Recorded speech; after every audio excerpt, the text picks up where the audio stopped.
Shiva Shiva Shiva Shiva Shiva Shiva Shiva Shiva Shiva Shiva Shiva.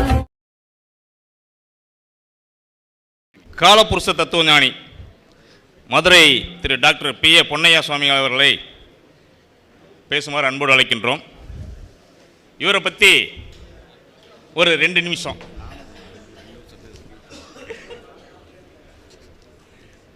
இந்த ஜோதிடத்தில் என்னை பார்த்தா எல்லாருமே டெரர்னு சொல்லிக்கிட்டு இருப்பீங்க இல்லைங்களா?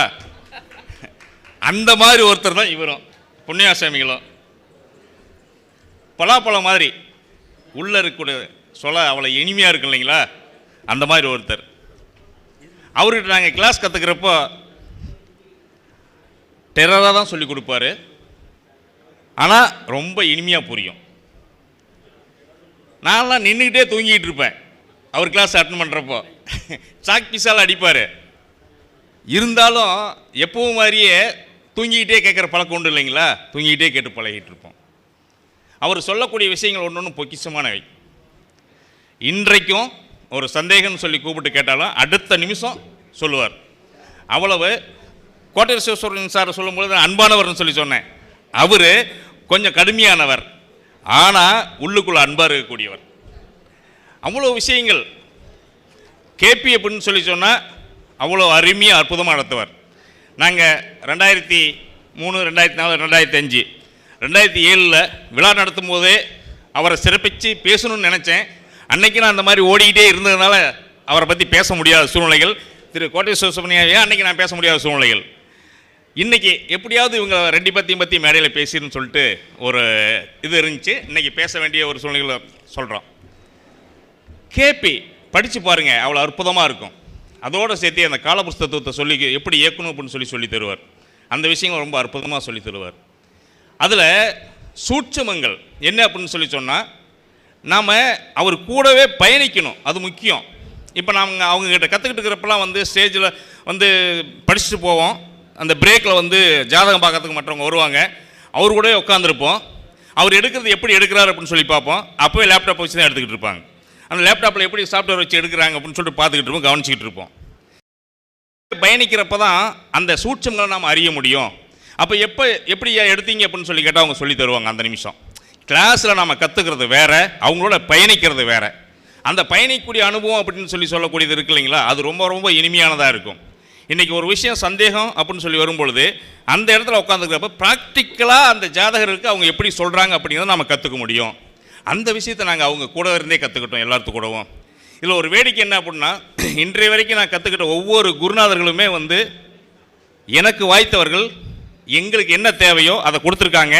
அதை தாண்டி நாங்கள் கேட்ட சந்தேகங்களுக்கு அப்பப்போ விளக்கம் கொடுத்துருக்குறாங்க.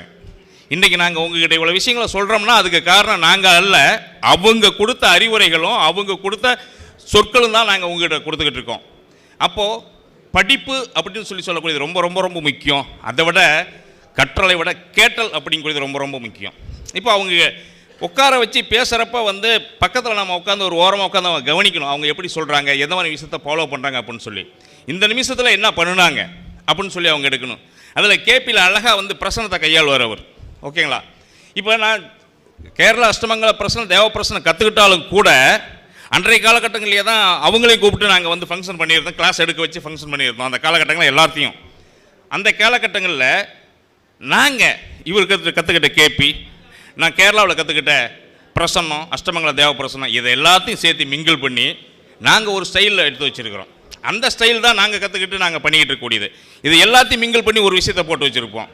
அந்த விஷயம் இவங்க சொல்லிக் கொடுக்கறத விட இன்னும் நம்ம எளிமையாக பண்ணக்கூடிய விஷயங்களாக இருக்கும் அப்படிங்கக்கூடியது நமக்கு ஆத்மார்த்தமான ஒரு உண்மை. இது எங்கேருந்து கற்றுக்கிட்டோம்? நம்ம குருநாதர்கிட்டருந்து. அப்படிப்பட்ட சிறப்பு வாய்ந்த தத்துவங்களை கொடுக்கக்கூடிய திரு பொன்னையாசாமி அவர்களை பற்றி திரு சக்திகுரு அவர்களும் சொல்லுவாங்க. சிறிது அவர்களிடம் கேட்கணும். அனைவருக்கும் வணக்கம். நம்மளுடைய அன்பிற்கினிய காலபுருஷ தத்துவ ஞானி உயர் திரு பொன்னையாசாமி ஐயா அவர்களை வணங்கி, ஐயா அவர்களை பற்றி சொல்லணும் அப்படின்னா 2 நூலில் பார்த்தீங்கன்னா சொல்லிடலாம். காலபுருஷ தத்துவம் அப்படின்ற ஒரு அற்புதமான நூல். எனக்கு வந்து பார்த்திங்கன்னா அந்த நூலை படிச்சுட்டு தான் வந்து பார்த்திங்கன்னா ஐயா எனக்கு நம்ம முகநூலில் வந்து பார்த்திங்கன்னா அறிமுகமாகறாரு. மிக அற்புதமான நூல். அந்த நூலை வந்து பார்த்திங்கன்னா ஒரு முறைக்கு 10 முறை படித்தா தான் உங்களுக்கு புரியும். ஒரு முறையெல்லாம் புரியவே புரியாது. அவ்வளவு ஆழ்ந்த கருத்துக்கள், ஆழ்ந்த ஞானமான விஷயங்கள் அதுக்குள்ளே கொடுத்துருக்காரு. அதில் பார்த்தீங்க அப்படின்னா ஒரு கிரகம் எந்த நட்சத்திரத்தில் இருக்கின்றது, அந்த நட்சத்திரத்திற்குண்டான பாவ ஆதிபத்தியம் என்ன, அந்த ஆதிபத்தியத்திற்குண்டான கிரகம் எந்த பாவத்தில் போய் வந்து பார்த்திங்கன்னா சம்மந்தப்பட்டுச்சுன்னா, காலபுருஷ தத்துவ ராசிக்கு சம்மந்தப்பட்டுச்சுன்னா அது என்ன பலன் செய்யும் அப்படின்ற விஷயத்த தெளிவாக இன்ச்சு பை இன்ச்சாக வந்து பார்த்திங்கன்னா நமக்கு வந்து அப்படியே ஊட்டி விடுற மாதிரி கொடுத்துருப்பாரு. அந்த 2 புத்தகத்தை வாங்கி படிச்சிங்க அப்படின்னாவே ஜோதிடத்தினுடைய அடிப்படையும் புரியும், சூட்சமங்களும் நீங்கள் வந்து பார்த்தீங்கன்னா தெரிஞ்சுக்கலாம். ஓகேங்களா? எனக்கு அந்த புத்தகங்களை படிச்சுட்டு நான் ஒரு 10 ஆண்டுகளுக்கு முன் ஐயாவினுடைய அந்த முகநூலில் ஒரு கமெண்ட்டில் வந்து பார்த்தீங்கன்னா அவருக்கு கமெண்ட் பண்ணியிருந்தேன் ஐயாவுக்கு, பொன்னையா சுவாமிகள் ஐயாவுக்கு. ரொம்ப ஒரு ஆத்மார்த்தமான ஒரு அந்த கமெண்ட்டை வந்து பார்த்தீங்கன்னா பண்ணியிருந்தேன். ஏன்னா வந்து பார்த்தீங்கன்னா அவ்வளோ ஒரு எளிமையான விஷயம். அதனால் வந்து நட்சத்திரத்தை பற்றியும் பாவகத்தை பற்றியும் காலபுருஷ தத்துவத்தை பற்றியும் இதுவரை ஜோதிடத்தில் யாருமே வந்து பார்த்தீங்கன்னா இந்த காலபுருஷ தத்துவத்தை வந்து பார்த்தீங்கன்னா இந்த அளவுக்கு விளக்கம் கொடுக்கல. நம்மளுடைய பொன்னையாசாமி ஐயா அவர்களை நம்மளுடைய நாமக்கல் மாவட்ட ஜோதிடர்கள் நல்வாழ்வு சங்கத்திற்கு நீண்ட நாட்களாக அவரை வரவழைச்சி கௌரவிக்கணும்னு சொல்லுடைய என்னுடைய மிகப்பெரிய ஒரு நீண்ட கால ஆசை. இன்று ஐயா அவர்கள் நம்முடைய சங்கத்திற்கு வந்து கௌரவப்படுத்தியது மிக மகிழ்ச்சி அடைகிறேன். ஐயா அவர்களை வருக வருக என வரவேற்று வணங்குகின்றேன்.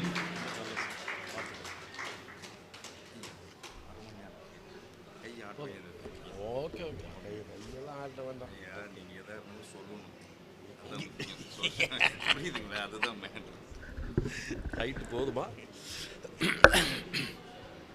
கைட்டு போதுமான்னு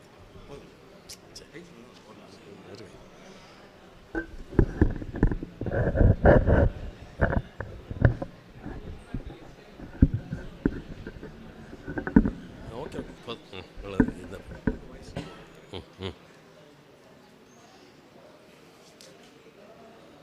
எல்லாம் வல்ல இறைவனின் பேரருளால் வல்லான் வகுத்த வழிகோப்ப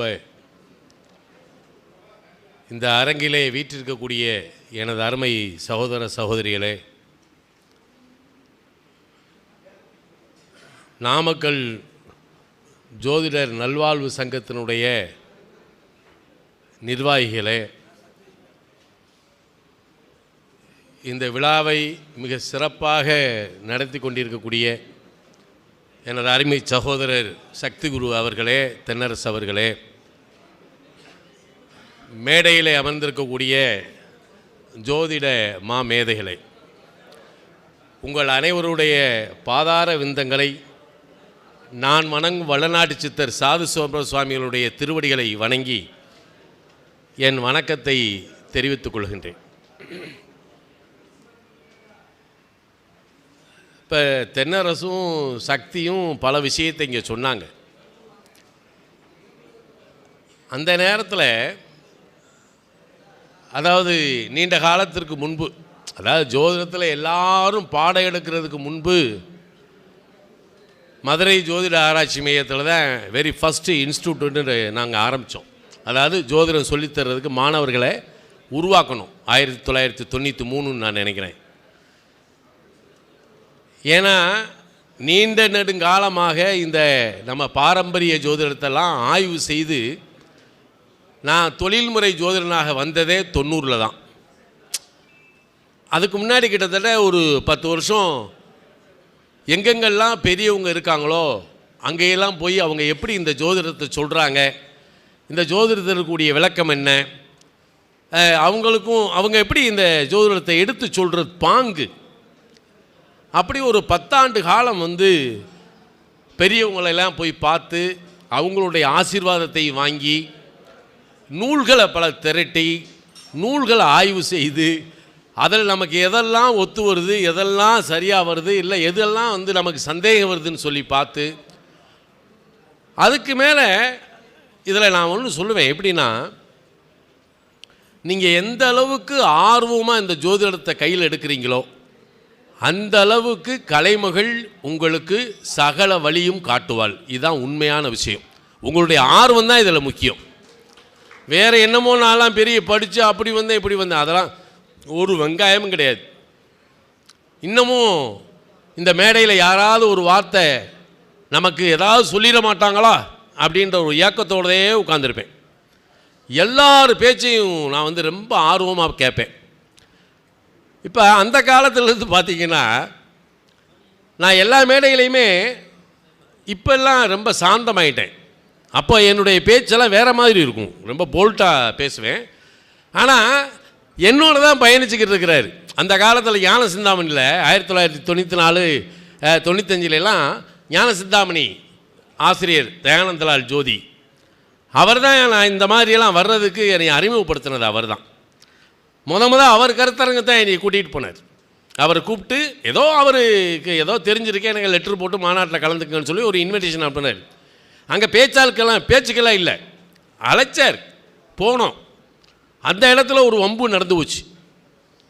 ஏன்னா அந்த இடத்துல எப்படியெல்லாம் வம்பு நடந்துச்சு அப்படின்னா, இங்கேருந்து என்னை அனுப்பிவிட்ட என் குருநாதர் என்ன சொன்னார், அதெல்லாம் கேட்டுக்குங்க.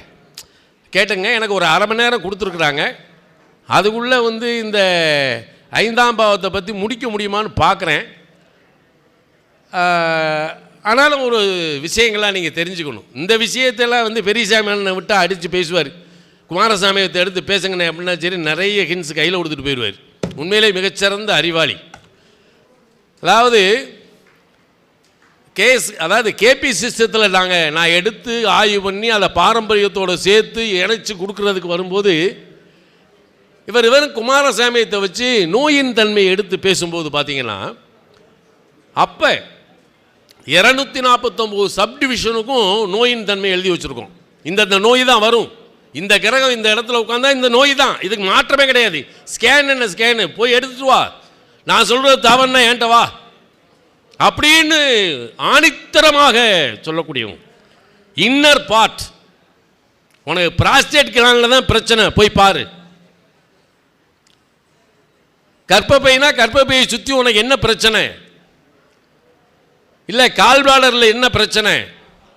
அப்போ இந்த 249 சப்டிவிஷனை ஒவ்வொரு சப்பும் என்னென்ன நோயை கொடுக்கும் அப்படின்னு சொல்லி அந்த தலை முதல் கால் வரை இருக்கக்கூடிய அனைத்து பகுதியும் எடுத்து ஒரு இதாக கையில் கொடுத்தாச்சு. அதை மெடிக்கல் அஸ்ட்ராலஜின்னு நான் நம்ம கொடுத்தேன். நான் ஆணவத்தில் சொல்லக்கூடாது, கொடுத்தோம் அப்படின்னு தான் சொல்லணும். ஏன்னா எனக்கு அறிவை சொல்லி கொடுத்தது வந்து கேஎஸ்கே தானே. ஏன்னா அவர் தான் என்னுடைய அறிவுடைய அதாவது இந்த உயர்ந்த நிலைக்கு என்னை கொண்டு வந்ததே கேஎஸ்கே தான். இதை நம்ம மாற்றலாம் முடியாது. அப்போ என்னோடு பயணம் செய்து கொண்டிருப்பவர் தான் மாரிச்செட்டி. அவர்கிட்ட அரிய பொக்கிஷமெல்லாம் இருக்குது. இந்த மனுஷனை லேசாக நினச்சிடாங்க, ஆனால் வெளியே தான் வரல. அந்த காலத்தில் நாங்கள் வந்து கட்டுரை எழுதும்போது எங்களுக்கு கட்டுரை போட்டி நடக்கும். யார் சிறந்த கட்டுரையை எழுதுகிறாங்க அப்படின்னு சொல்லி 12 பாவத்துக்கும் கட்டுரை. இன்றைக்கி என்னென்னமோ பேசுகிறோம். அந்த கட்டுரையில் நாங்கள் எழுதணும். எனக்கு கோல்டு மெடல் வாங்கியிருக்கேன், அவரும் கோல்டு மெடல் வாங்கியிருக்கார். என்ன ஆனால் எங்களுடைய அதாவது ஒரு ஜோதிட அறிஞனுடைய அறிவை பகுத்து பார்த்து இவர்களுடைய திறமையை வெளிக்கொண்டு வர வேண்டும் என்ற எண்ணத்தோடு எங்களையெல்லாம் இந்த உங்களுக்கு அறிமுகப்படுத்தியவர் யார் என்னதுன்னா, அவர் தயானந்தலால் மகரிஷி தான், ஜோதி தான். எந்த ஸ்டேட்டில் மாநாடு நடந்தாலும் சரி வந்து என்னைய கூட்டிகிட்டு போயிடுவார். ஏன்னா அந்த கூட்டத்தை ஃபிங்கர் பிட்டில் நிப்பாட்டிட்டு போயிடுவேன். நான் இதுவரைக்கும் எந்த ஒரு ஜோதிட மாநாட்டுக்கும் ஒரு பேப்பரில் குறிப்பெடுத்ததா சரித்திரமே கிடையாது.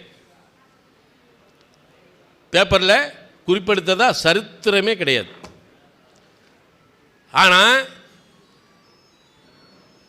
இங்கே வரும்போது இவங்க நாமக்கல் ஜோதிட சங்கம், ஏன்னா அந்த காலத்தில் பார்த்தீங்கன்னா பள்ளிப்பாளையம் பழைய ஜோதிட சங்கத்துக்கு கூப்பிடுவாங்க, பட்டிமன்றம் நடுவராக போடுவாங்க, பேச்சாளர் அதாவது சிறப்பு பேச்சாளர் கூப்பிட்டு பேச சொல்லுவாங்க. நல்ல மரியாதை. இன்றைக்கி பள்ளிப்பாளையத்தில் 4 சங்கம் இருந்தாலும் நல்லா வளர்த்துக்கிட்டு இருக்காங்க. நாம் அவங்களெலாம் குறை சொல்லக்கூடாது. இன்றைக்கி பரணி பாரதியெல்லாம் எவ்வளவு செஞ்சுக்கிட்டு இருக்கிறார்.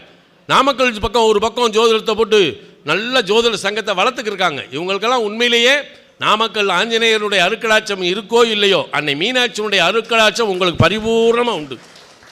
என்ன பரிபூர்ணமாக உண்டு. இப்போ சந்தான பாக்கியத்தை பற்றி சொல்கிறாங்க. அதாவது குழந்தையை பற்றி இவங்க பேச சொல்லி சொல்கிறாங்க. இப்போ நான் 2 விதமாக போகணும். எப்படின்னா, தத்துவார்த்த அடிப்படையில், காலபுருஷ தத்துவ அடிப்படையில் உங்களுக்கு ஒரு வியாக்கியானத்தை கொடுக்கணும்னா அது வேறு மாதிரி கொடுக்கணும். சாஸ்திர ரீதியாக நமக்கு இந்த அந்த அந்த பஞ்சம ஸ்தானம் என்று சொல்லக்கூடிய அந்த மகாலட்சுமி ஸ்தானத்தை பற்றி பேசணும் அப்படின்னா, நான் அந்த காலத்தில் சொற்பொழிவுக்கு போகும்போது ஒரு பெரியவர் இப்படி தான் கேட்டார், சாமி ஒருத்தனுடைய பூர்வ புண்ணியம் நல்லா இருக்குது அப்படின்னா அது எப்படி சாமி தெரிஞ்சுக்கிறது? இப்படி ஒரு கேள்வி கேட்டார். உண்மையிலே அருமையான கேள்வி. இப்போ நம்மளுடைய பூர்வ புண்ணியம் நல்லா இருக்குன்றது எப்படி தெரிஞ்சுக்கிறது? ஏன்னா நம்ம என்ன மீனாட்சிட்டு போய் இப்படியே என் பூர்வ புண்ணியம் நல்லா இருக்காமா அப்படின்னு கேட்குறதா, இல்லை தென்னரசிட்ட போய் என் பூர்வ புண்ணியம் எப்படி நல்லா இருக்கான்னு கேட்குறதா? தென்னரசிட்ட போய் கேட்டோம்னா சரி பயமுறுத்தி விட்டுருவார். ஏன்னா போன வட்டம் நீ இத்தனை கொலைகளை பண்ணியிருக்கேன் பாரு. ஆனால் சக்தி ரூட்டை போனோம்னா நீ போன வட்டம் ஒரு பிராமணன் சபிச்சிருக்க, அதுக்கு இந்த மாதிரி செய் அப்படின்னு சொல்லுவார். ஆனால் ஒரு பூர்வ புண்ணியம் நமக்கு நன்றாக இருக்கிறது என்பதை நாம் அறிந்து கொள்ள வேண்டுமானால், சுயமாக அறிந்து கொள்ள வேண்டுமானால், நாம் பெற்ற குழந்தைகளில் ஏதேனும் ஒன்று நமக்கு பெருமை தருமானால் நமது பூர்வ புண்ணியம் நன்றாக இருக்கின்ற அர்த்தம். இதுதான் உண்மை. என போகிற போக்கில் சொல்கிறாரு. அதாவது அதாவது திருவள்ளுவர் சொல்கிறாரு, குழல் இனிது யாழ் இனிது என்பதன் மழலை சொல் கேளாதவர் இல்லையா? நான் பேரம்பேத்தியெல்லாம் எடுத்து பேரம்பேத்தியில் கொஞ்சும் போது இந்த உலகத்தையே மறந்துடுவேன். போதும், எனக்கு போதும். அதை விடவா நமக்கு? எங்கள் வீட்டில் கூட சொல்லுவா, ஏயா இப்படி உன் பிள்ளைகளை ஒன்றா கூட கொஞ்சினது இல்லையா? ஆனால் நம்ம பிள்ளைகளை பெற்று போட்டு வளர்க்கும் போது நம்ம ஓட வேண்டியதாகிடுச்சு. சாப்பாடு ஜீவனாம்சம் ஒன்றுமே. அது அந்த காலத்தில் எப்படின்னா, ஜோதிடமும் ஒரு கண்ணு, ஆன்மீகமும் ஒரு கண்ணு. இதுக்கும் போகணும் இதுக்கும் போகணும். ஒரு 3 நாள் உட்காந்து ஜாதகம் பார்ப்பேன், அந்த காசை எடுத்து கொண்டு போய் பொண்டாயிட்ட கொடுத்துட்டு எந்த மலையில் இருக்கேன்னு கண்டதாட்டு எந்த சாமியார் கூட இருப்பேன்னு எனக்கே தெரியாது. இப்படி தான் வாழ்க்கையை கொண்டு போனோம். இன்றைக்கு மாதிரிலாம் இல்லை. இன்றைய ஜோதிடர்களுடைய மனநிலை எப்படி இருக்குது? பெரியசாமி என்ன அவர் விதமாக அவர் ஜாதகத்தை பார்த்துக்கிட்டு போய்க்கு இருக்கிறாரு. அவர் பெருசாக இந்த ஜோதிடத்தில் எனக்கு அது வேணும் இது வேணுன்ற பேராசையெல்லாம் அவர்கிட்ட கிடையாது. வர்றவனுக்கு ஒரு நல்வழிக்கப்படுத்துகிறார். ஆனால் இன்றைய இளைஞர் சமுதாயமா அப்படின்றது நான் சொல்ல மாட்டேன்.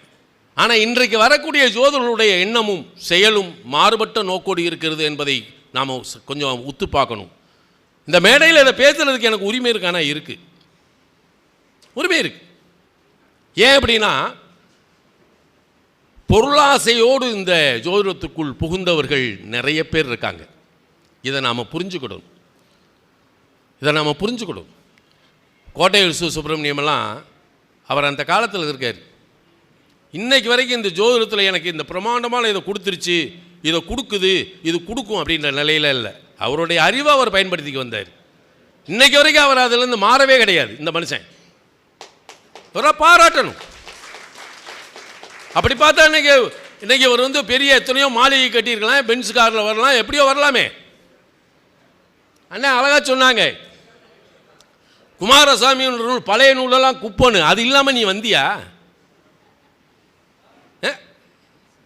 எதிர்த்து நின்று பேசுவதற்கு கூட உன்னால் தகுதி இல்லை. நான் எடுத்த ஒரு கிளாஸ், 1 மணி நேரம் எடுத்த கிளாஸை நான் போடுறேன். நான் எத்தனையோ ஆண்டு வாரம் ஒரு வகுப்பு எடுத்துக்கிட்டு இருக்கேன், பல வகுப்பு எடுத்துக்கிட்டு இருக்கேன். ஒன்றும் கிடையாது. பலன்கூறும் சூட்சுமும் வகுப்பில் நான் ஒரே ஒரு நாள் வகுப்பு, 1 மணி நேரம் வகுப்பை மட்டும் நீ போடுறேன். அதுக்கு நீ விளக்கம் சொல்லிடு பார்ப்போம். விளக்கம் சொல்லு பார்ப்போம். இது ஆணவத்தில் சொல்லலை, எனக்கு கொடுத்தது மீனாட்சி. அந்த அறிவுக்கு சொந்தக்காரி அவ. அதை எல்லாத்துக்கும் வேணும்னு தான் நம்ம கொடுக்குறோம். இதில் நான் போய் ஆணவமாக வச்சு இதில் என்ன செய்ய போகிறேன்? இன்னைக்கு கடைசியில் உன் நிலை என்னாச்சு? எலிமெண்ட்ரி ஸ்கூலில் பாடம் எடுக்கிற மாதிரி போட்டு பாடம் எடுத்துக்கிட்டு இருக்க. அது யாருக்கு தெரியாது? அது ஒரு பாடமா?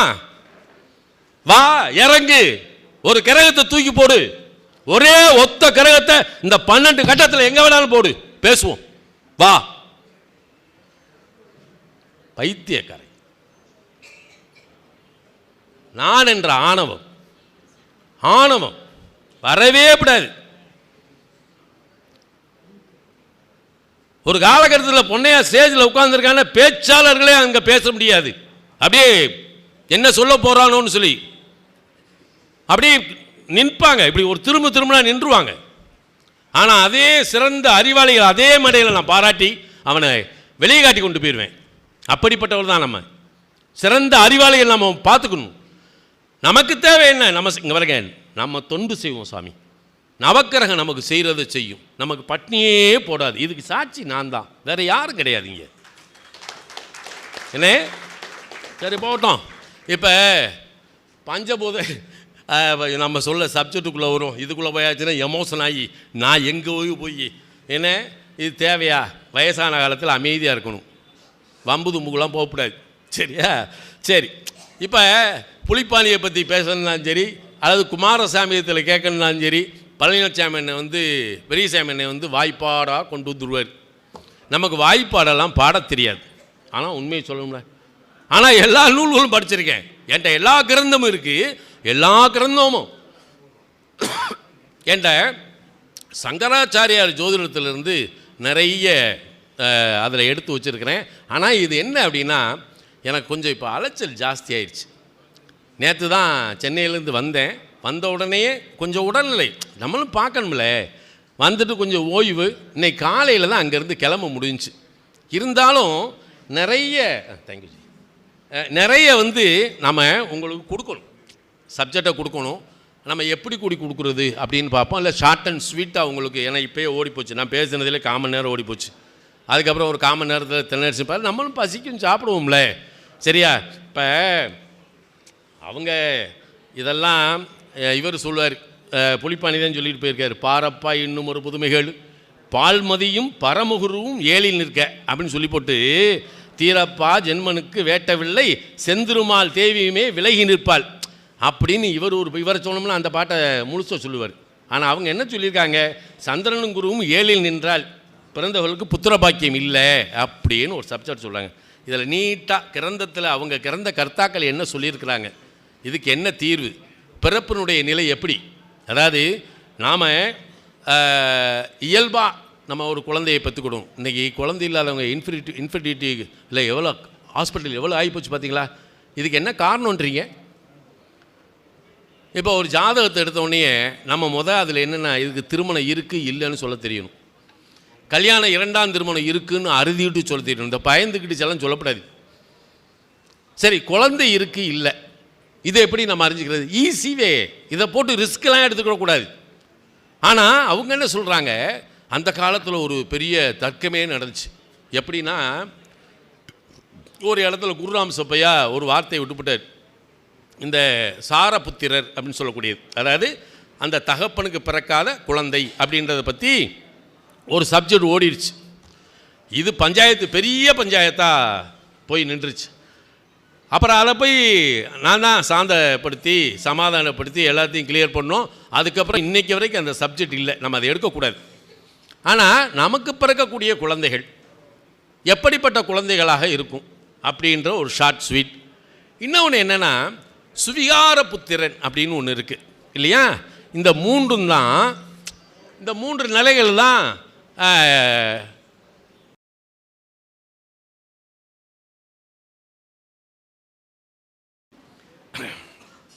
என்ன,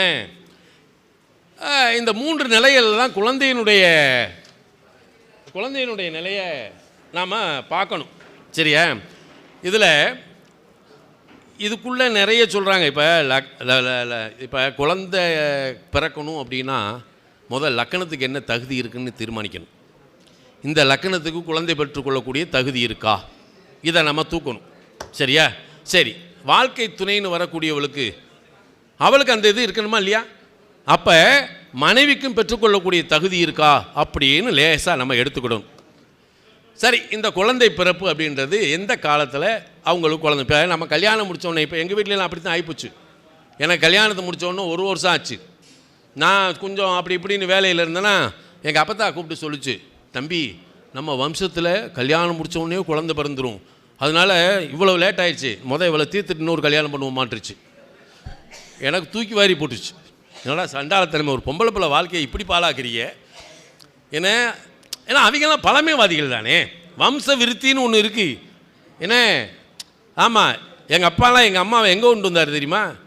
எங்கள் அப்பா எங்கள் நம்ம பெரிய இந்த இவங்க அரண்மனை மாதிரி மகாலில் வச்சா கல்யாணம் முடிச்சாங்க கிடையாது. ஜல்லிக்கட்டை போய் அணைஞ்சார். ஜல்லிக்கட்டை அணைஞ்சா என் பொண்ணை கட்டிக்கிறவன்னு ஒருத்தன் சொல்லிட்டான்.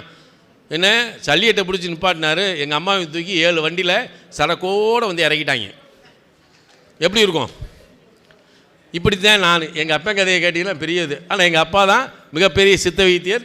மாரி செட்டியோட அவங்க அப்பா மிகப்பெரிய சித்த வைத்தியர். குருமருந்து எங்கள் அப்பா குருமருந்து அந்த காலத்தில் வச்சுருந்தாங்க.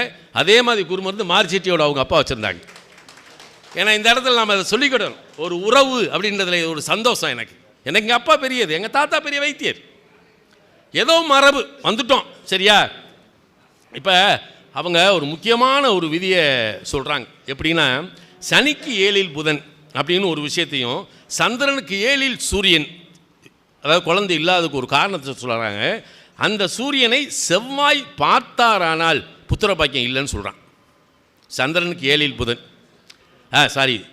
சனிக்கு 7ல் புதன், சந்திரனுக்கு 7ல் சூரியன். அந்த சூரியனை செவ்வாய் பார்த்தால், நீங்கள் குழந்தை பாக்கியத்துக்கு நீங்கள் போங்க, நான் வேண்டாங்களே, அதை நம்ம சாராம்சமாக எடுக்கலாம். இந்த குழந்தை பிறப்புக்கு லக்கணத்துக்கு தகுதியே இருக்கியா? லக்கணம்ன்ற ஒரு அணுவான அந்த புள்ளி இருக்குது பார்த்தீங்களா? இந்த அணுவிலும் அணுவான புள்ளியில் இந்த 12 பாவத்தினுடைய தன்மை மறைஞ்சிருக்கும். இந்த 12 பாவத்தினுடைய தன்மையில் எந்தெந்த பாவங்களுக்கு இந்த லக்கணத்தினுடைய அந்த அணுவிலும் அணுவான புள்ளி தொடர்பு கொள்கிறதோ அந்த பாவங்களை அந்த தசாநாதன் புத்திநாதன் தொடக்கூடிய காலகட்டத்தில் அந்த பாவத்தினுடைய தன்மையை அவன் அடைகிறான். அதை அழகாக சொன்னார், அருமையாக சொன்னார், ரசனையாக இருக்குது. அவ்வளோதான் வித்தியாசம். அப்போ இந்த இடத்துல எல்லாருக்குமே புத்திர ஸ்தானம்னு இருக்கும். சரி, இதுக்கு இடையில் நம்ம பார்க்கணும், முக்கியமான விஷயத்தை பேசுவோம். ஏன்னா இன்றைக்கு ட்ரெண்டில் என்ன வேணும்ன்றதான் முக்கியம். அவன் சாஸ்திரத்தில் நிறைய சொல்லியிருக்கான், இவர் என்னமோ சொல்லிட்டாரு. அதில் தோஷம் எப்படி கண்டுபிடிக்கிறது, அதுக்கு உண்டான பரிகாரம் இவருக்கு. அதாவது நம்மால் தென்னரசு சொன்னால் அந்த தோஷத்தையும் சொல்லு, அதுக்கு பரிகாரத்தையும் சொல்லு. ஒத்த காலில் நிற்பான் மனுஷன். ஆமாங்க. ஆனால் உண்மையிலேயே அந்த காலத்தில் தென்னரசு ஒரு வகுப்பு கூட விட்டதில்லைங்க. சங்ககிரியில் அமிர்தலிங்க ஐயா நடத்தினேன். அந்த சனிக்கிழமை ஞாயிற்றுக்கிழமை நடக்கும். அங்கே ஃபீஸெல்லாம் பெரிய ஃபீஸெல்லாம் கிடையாது. ஏன்னா ஒரு 30-40 பேர் படிப்பாங்கன்னு வைங்களேன். இந்த ஏரியா சேலம் சம்மந்தப்பட்ட இந்த நாமக்கல்லேருந்து என்கிட்ட படித்த மாணவர்கள் நிறைய இருக்காங்க. இல்லைங்க, வகுப்பு அருமையாக இருக்கும். வகுப்பை கவனிக்கலை அப்படின்னா சரி, அது யாராக இருந்தாலும் அடி தான். எங்கள் வீட்டில் அப்போ யாராவது எங்கள் ஜோசியம் படிக்கிறதுக்கு வந்தாங்கன்னா, என்ன வேணும்? ஐயாவை பார்க்க வந்து, எதுக்கு? ஜோசியம் கற்றுக்கணும் சாமிட்டோம். அப்படியா? வீட்டில் எல்லாருமே சிரிப்பாங்க. ஏன் தெரியுமா? எதுக்கு சிரிக்கிறீங்க அப்படின்னா, அடி வாங்கிறதுக்குன்னு ஒருத்தன் வர்றான் பாருங்க உங்ககிட்ட. என்ன இப்போ கூட அதை சொல்லணும். அவர் சதீஷ்னு ஒரு நண்பர், என்கே, அவர் நம்ம வசந்தன்ட்ட இருக்கார் இல்லையா? சதீஷ் என்கிட்ட தான் படித்தார். நான் இப்போ உங்களுக்கு மேடையில் அவருன்னு பேசுகிறேன். நான் அவன் வேணும் தான் பேசுவேன், வாடா போடான்னு தான் பேசுவேன். ஏன்னா அவன் அப்படி தான் வச்சுருந்தேன். அவனை செல்லப்பிள்ளை மாதிரி நம்ம ஆஃபீஸில் தங்கி படித்தவன் அவன். இன்னைக்கு பாருங்க, அவர் ஒரு சிகரத்தில் இருக்கார், நல்லா இருக்கார். அவர் ஒரு இடத்துல முக்தா சீனிவாசனுடைய பேட்டியில் என்னையை பற்றி சொன்னான்னு இன்னொருத்தவங்க அந்த பேச்சை எடுத்து அனுப்பிச்சிருந்தாங்க. உண்மையிலே அது அதை இறை திருவருள் நமக்கு சார், நம்ம பெருமை நமக்கு தெரியாது சார். ஏன்னா இப்படி நல்ல மாணவர்கள் உருவாகி வரும்போது தான் அது நமக்கு ஒரு பேர் இல்லையா? அப்போ இந்த இடத்துல முக்கியமான கவனிக்க வேண்டிய ஒரு விஷயத்தை மட்டும் சொல்கிறேன். எப்படின்னா, இன்றைக்கி ஆட்டிசம் குழந்தைகள் நிறைய பிறக்குது. சரியா? குழந்தை இல்லைன்றவன் நிறைய பேர். குழந்தைக்காக கோயிலுக்கு போன்னு சொல்லி கோயிலில் போய் பரிகாரமாக பண்ணி பணத்தை செலவழிச்சும் குழந்தை இல்லாமல் போகிறது நிறைய. சரியா? ஆனால் நம்ம நூல்களில் அதை அழகாக சொல்லிட்டான். மலடு அப்படின்னு சொல்லி லேசாக. இன்றைக்கி அந்த காலத்தில் நடந்த கொடுமை தான் பெரிய கொடுமை. கல்யாணம் ஆகி குழந்தை இருக்காது, 5 வருஷம் 7 வருஷம் ஆச்சு, 10 வருஷம் ஆச்சுன்னு ஒன்று அக்கா, அதாவது அவங்க தங்கச்சி இருக்கும், தங்கச்சியும் சேர்த்து கட்டி கொடுத்துருவாங்க. டேய், அவனுக்கு தான் குறைன்றது எவனுமே சொல்லலை, அது பொம்பளைக்கு தான் குறைன்னு சொல்லியிருந்தாங்க. இப்போ தான் போய் அதை டெஸ்ட் பண்ணுறோம்.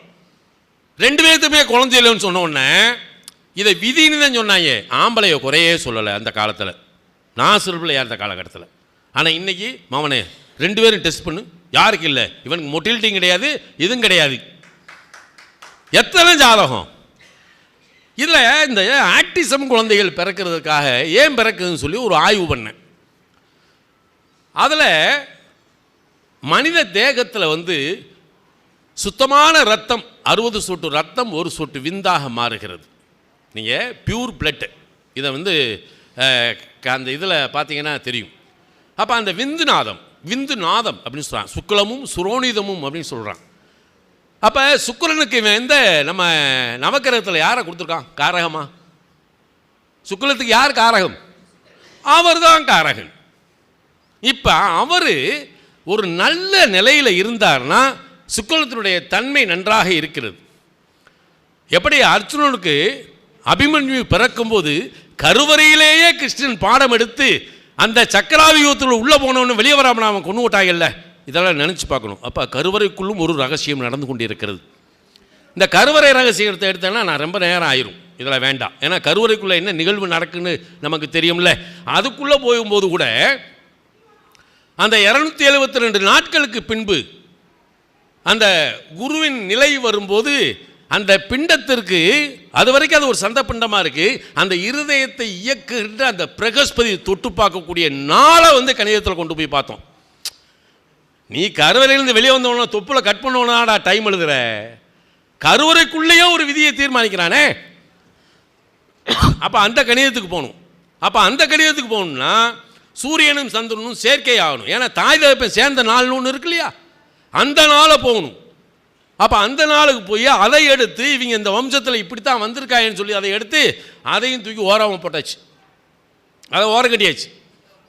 ஆனால் இந்த குழந்தை பிறப்பினுடைய ரகசியம், இப்போ நாம் நம்மளுடைய எண்ணம் தான் நம்மளுடைய குழந்தைகளாக பிறக்கிறது அப்படின்னு சொன்னால் கூட நல்ல ஆரோக்கியமாக அந்த அந்த கணவனும் மனைவியும் ஒரு ஆணும் பெண்ணும் இணைகின்ற காலகட்டத்தில் அவர்களுடைய மனநிலை என்பது ரொம்ப முக்கியம். அதே மாதிரி தான் உடல் பரிசுத்தம் என்பது முக்கியம். இதில் இந்த தேகத்தில் இந்த யூரின் அடைக்கிறது, மலத்தை அடைக்கிறது, அப்போ மலச்சிக்கலோடு ஒன்று சேர்றது அப்படின்ற ஒரு நிலையில் இருந்த ஜாதகர்களுக்கு பிறந்த குழந்தை தான் ஆட்டிசமாக பிறந்திருக்கிறது. இதை கண்டு உணர்ந்து எடுத்து வெளியே எடுத்தாச்சு. இதுக்கு என்னடா காரணம் உள்ள பார்த்தா அவங்க ஜாதகத்தில் பூராமே சுக்கிரன் அசுபதி மகம் மூலத்தில் தெரியும். அப்போ சுக்கிரத்தினுடைய தன்மை அங்கே என்ன ஆகுது, கேதுவுடைய சாரம் பெற்று என்ன செய்யுது, கெட்டுப்போகுது. அது எனக்கு இந்த இடத்துல வரும்போது தான் ஒரு 20 வருஷத்துக்கு முன்னாடி ஒரு பெரிய கிறுக்கு பிடிச்சிருச்சு. இவன் ஏன் 3 பாரியாயமாக பிரித்தான்? திரிவோணத்தை 4 பிரிச்சுட்டான், கேந்திரத்தை 3 பிரித்தான். ஆனால் இந்த இடத்துல இந்த பாரியாயத்தை 3 பிரிச்சுட்டான். இவன் எதுக்கு பாரியாயத்தை 3 வைக்கணும்? சரி, எங்கள் அப்பா நான் என் பிள்ளை இப்படி வச்சுக்கலாமா? என் தாத்தை எங்கள் அப்பா நான் வரக்கூடாது, நான் என் தந்தை என் குழந்தை, இந்த இடத்துல தான் இந்த 3 பாரியாயத்தை வச்சுருக்கான். அப்போ உன்னுடைய கர்மவனை சூத்திரம் அசுபதி நட்சத்திரத்தில் இருக்கு, அதுதான் தலவாசி, நீ வந்த இடம்டா. அப்போ உன்னுடைய தந்தை தனுசுக்கு போ, அங்கே அந்த மூல நட்சத்திரத்தில் தெய்வ குற்றம் என்ன இருக்குன்னு பாரு, மகம் பிதிர்கள் குற்றம் இருக்கான்னு பாரு. இந்த பிதிர்கள் குற்றத்தை நீக்கினாலே நல்ல சந்ததி பிறக்கும் என்பது விதி. அதை நம்ம புரிஞ்சுக்கணும். நீங்கள் மக நட்சத்திரத்தில் எத்தனை கிரகம் இருந்தாலும் சரி, அனாவசியத்துக்கு சொல்லுங்க எத்தனை துர்மரணம் நடந்துச்சு உன் வீட்டில்னு கேளுங்க, அப்படியே இருக்கும். மக நட்சத்திரத்தில் ஒரு கிரகம் தான் அந்த இடத்துல துர்மரணம். இப்போ இந்த பிதர்களுடைய சாந்தி இல்லாமல், அதுதான் பஞ்சமஸ்தானம் பூர்வ புண்ணியஸ்தானம், அதில் தாத்தாலேருந்து எல்லாமே அங்கே தான் வர்றாங்க, நம்ம பாரம்பரியமே அங்கே தான் வர்றான். அதையும் சிம்மத்தை வச்சுருக்கான், காலபுருஷ தத்துவத்தில் சிம்மத்தில் தான் அதை வச்சுருக்கான். இன்றைக்கி நான் சொல்லுவேன், யாராவது ஒருத்தர் சிம்ம லக்கணத்தில் வந்தாலும் சரி, அல்லது சிம்மத்தில் ராகு சூரியன் செவ்வாய் குரு இவன் யாராவது ஒருத்தர் இருந்தாலும் சரி, அவன் பாரம்பரியத்தை எங்கேயாவது ஒன்று, அவன் நாட்டாமையாக இருந்திருப்பான், ஜமீனில் இருந்திருப்பான், அல்லது அரசவைகள் வேலை பார்த்துருப்பான், அரண்மனையில் வேலை பார்த்துருப்பான், அறுதிட்டு சொல்லலாம். நான் இவங்களை ரொம்ப மதிப்பேன். அதே சிம்மல கணத்துக்காரர்களை சொல்லுவேன், டேய் யாராவது நீங்கள் அவனே வறுமையில் இருப்பான். இப்போ தர்ம திரியோன்னு சொல்லியிருக்கான். மேசம் சிம்மம் தனுசு வந்து காலபுருஷனுடைய தர்ம திரியோன்னா ஒரு அக்கனி தத்துவம். எல்லாருமே பிறந்தவன் பூராமே நான் பணக்காரனாக இருக்கணும் செல்வந்தாராக இருக்கணும்னா இடம் கொடுக்கா. வறுமையிலும் நேர்மைன்னு சொல்கிறான். அப்போ அந்த இடத்துல இந்த தர்ம திரியோணத்தில் பிறந்தவன் எப்படி இருக்காங்க, உண்மை, அதாவது உண்மை, ஒழுக்கம், சத்தியம், நேர்மை, இறையாண்மை குணத்தோடு ஒருத்தர் இருந்தானா அவனுக்கு தெய்வம் கைகட்டி சேவம் செய்யுமா. இந்த திரிகோணத்தில் பிறந்தவன் இந்த 4 திரிகோணத்தை அழுத்தான் வச்சிருக்கான். 2010 சொல்லுது, நீ செய்தொழிலில் இருந்து நேர்மையாடுறா. காமத்திரிகோணத்தில் பிறந்தீங்கன்னா நீ வந்து பிறன்மனை நோக்கம் அப்படின்னு அதில் இருக்கணும். ஏன்னா அவங்களுக்கு சத்திய சுதந்திரம் அதில் தான் வந்து சேரும். எது தர்ம திரிகோணமாக வருதோ அதுதான் அவங்களுக்கு சத்திய சுதந்திரம். நீங்கள் ரிஷபம் கன்னி மகரத்தில் ஒருத்தன் பறந்துடுறான், நல்ல உயர்ந்த உத்தியோகத்தை கொடுத்துருது, உத்தியோகத்துக்கு போயிடுறான். அவன் பாருங்க அதில் நேர்மையாக இருக்கணும். கக்கன் மாதிரி இருக்க முடியுமா? இப்படி தான் வாங்குவேன். ஏன்னா வருமானத்துக்கு தான் தட்டினான். அங்கேயே அடியாதா தர்ம திரிகோணம். அவன் பின்னாடி அதனால தான் கஷ்டப்படுவான். மோட்ச திரிகோணத்தில் பிறந்தவன் தன்னால் இயன்றவரை அர்ப்பணிப்பு குணத்தோட, தனக்கு போல நல்ல அர்ப்பணிப்பு குணத்தோடு இருக்கும் பாருங்க, சூப்பராக வாழ்வான். அதை விட ராசி மண்டலத்தில் தூக்கி எப்படி வச்சுருக்கான்னு தெரியுமா? கடகம் விருச்சிகம் மீனம், இதை மோட்ச திரிகோணம்னு சொல்கிறோம். ஆனால் முழு பலனளிக்கக்கூடிய ராசி இந்த 3 ராசி தான்.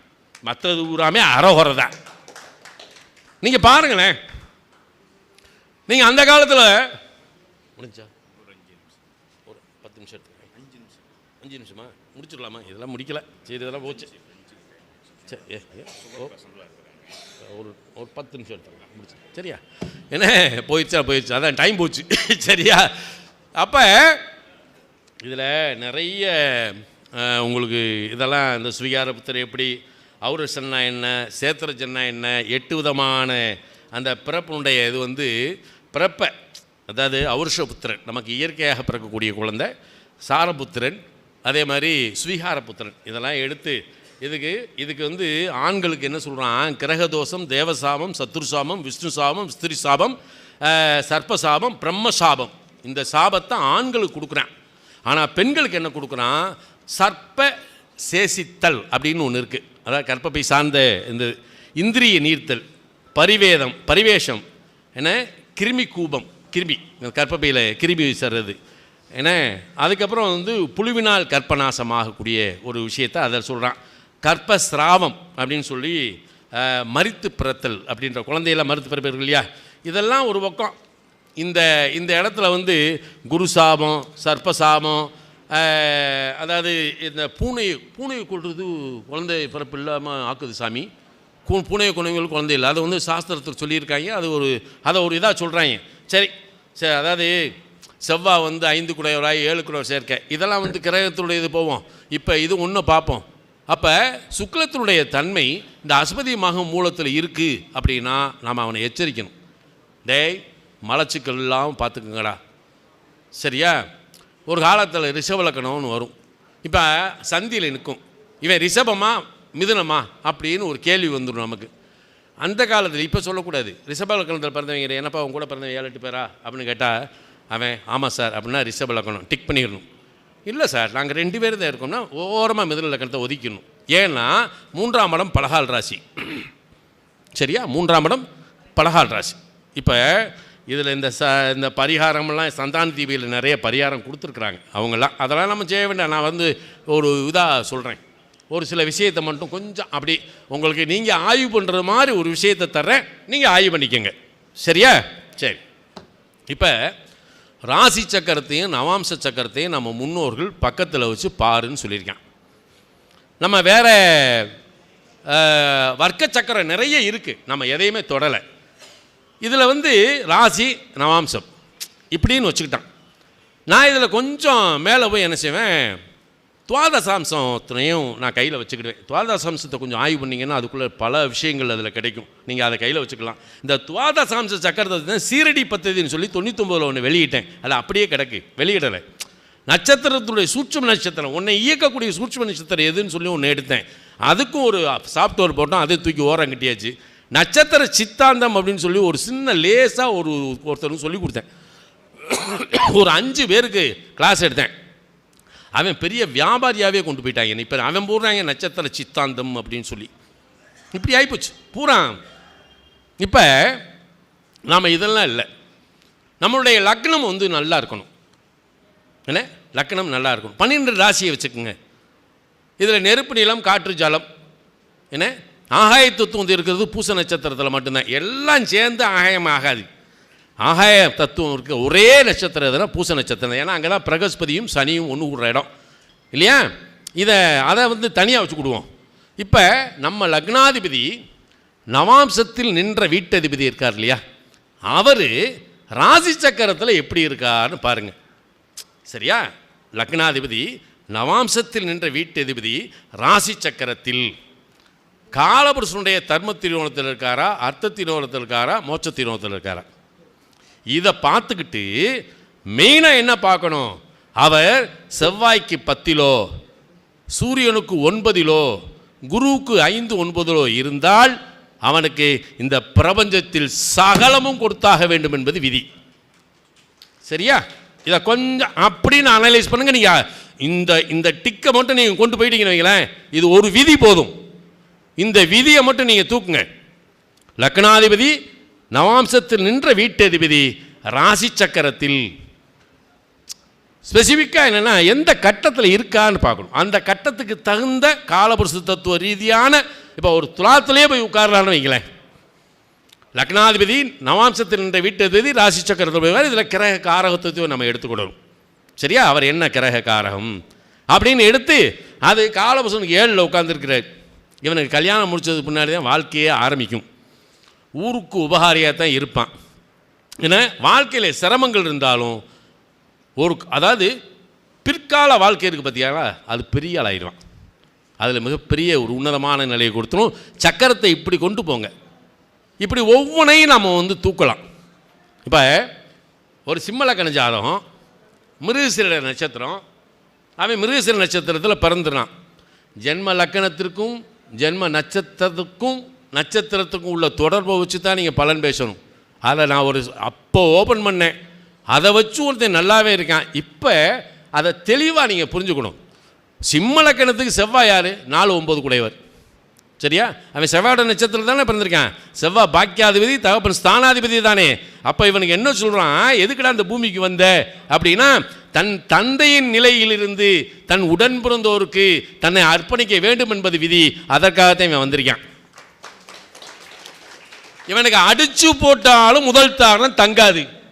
7ஆம் இடம் முதல் திருமணம், 2வது திருமணம், 9ஆம் இடம்.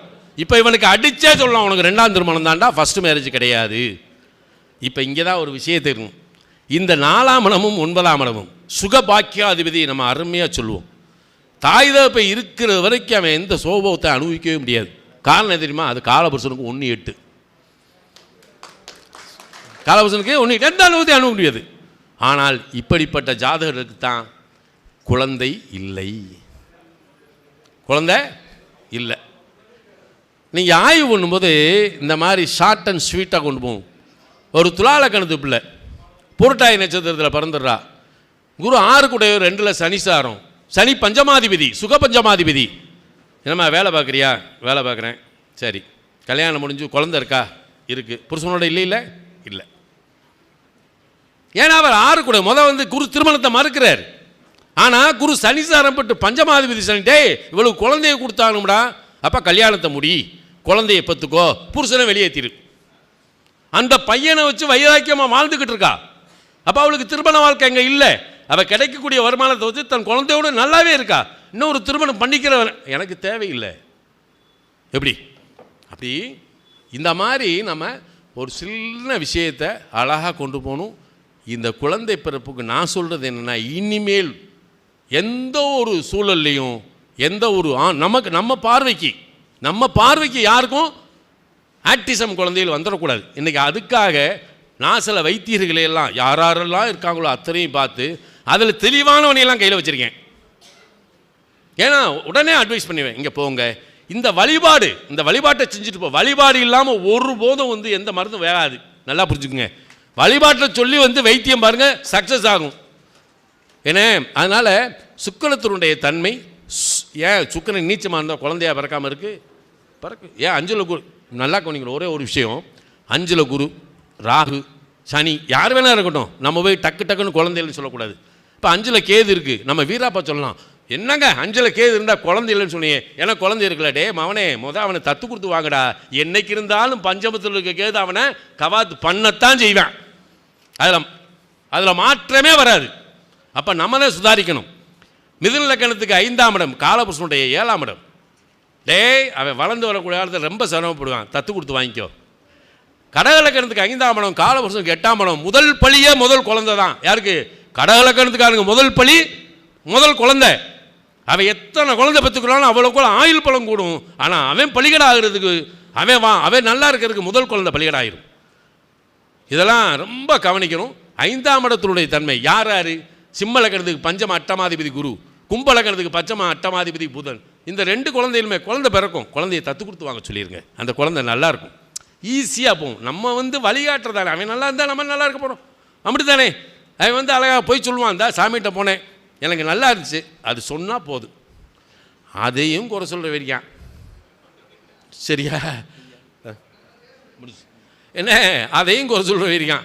அதனால் எல்லாம் வல்ல இறைவன், நான் வணங்கும் வளநாடு சித்தர் சாது சிதம்பர சுவாமிகள் உங்கள் இல்லமெல்லாம் வந்திருந்து நல்ல வளமும் நலமும் தந்தரல வேண்டுமாய் வேண்டி அமர்கின்றேன். ஆனந்தம் ஆனந்தம் ஆனந்தம். இந்த விழாவை சிறப்பாக நடத்தி கொண்டிருக்கக்கூடிய தென்னரசுக்கும் சக்தி குருவுக்கும் எனது வாழ்த்துக்களையும் பாராட்டுக்களையும் தெரிவித்துக் கொள்கின்றேன். நன்றி நன்றி நன்றி.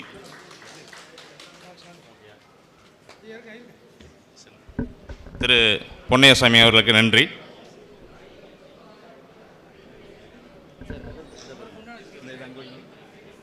மாற்றி எடுத்துறேன்.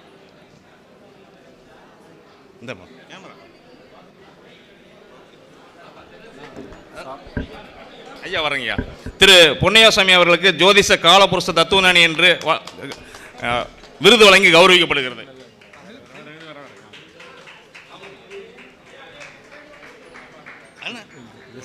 இல்லை ஒரு நிமிஷம் யாரு ரெஸ்ட் அப்படியே ரொட்டேஷனில் போகும்.